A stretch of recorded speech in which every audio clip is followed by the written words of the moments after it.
बच्चा 19-20 दिन का था, गई है, बाद में फिर वो आई नहीं। ये सिर्फ सास बहू की लड़ाई नहीं थी। जब किवान 19 दिन का था तो ईमान ने क्या किया था।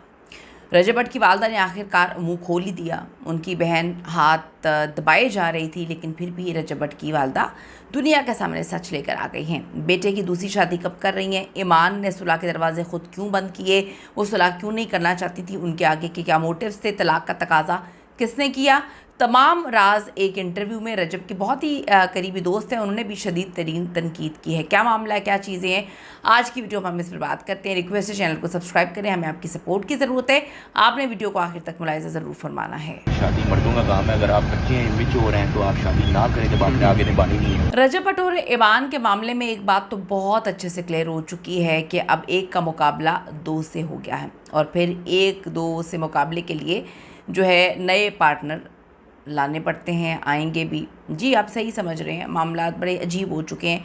वो जो सुलह सफाई की कहानी थी वो एक्सेप्ट नहीं करनी थी, क्योंकि यहाँ पर अब पैसा बीच में आ गया है, यहाँ पर अब शोहरत बीच में आ गई है, यहाँ पर अब किसी के नाम को इस्तेमाल करके आगे बढ़ना बीच में आ गया है। रजब भट्ट के मुकाबले पर सिर्फ ऑन नहीं बल्कि ईमान का यूट्यूब चैनल जो है वो भी जल्द आने वाला है, और दूसरी तरफ रजब भट्ट भी दूसरी शादी के लिए तैयार ही हैं।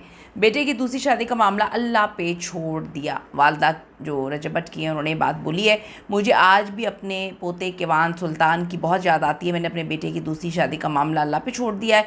ईमान भी अच्छी लड़की थी, मुझे आज तक तो ये समझ नहीं आया कि आखिर मसला कहाँ पे था।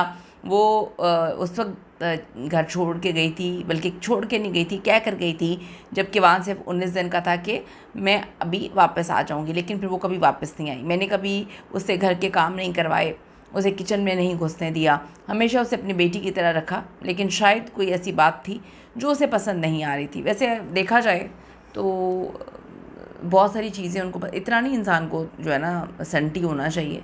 रिश्ते निभाने के लिए इंसान को इतने जज्बात के साथ नहीं रिश्ते निभाने चाहिए। मुझे तो वो बात बड़ी अजीब लगी थी, बाकी अल्लाह की तो अल्लाह जानता है।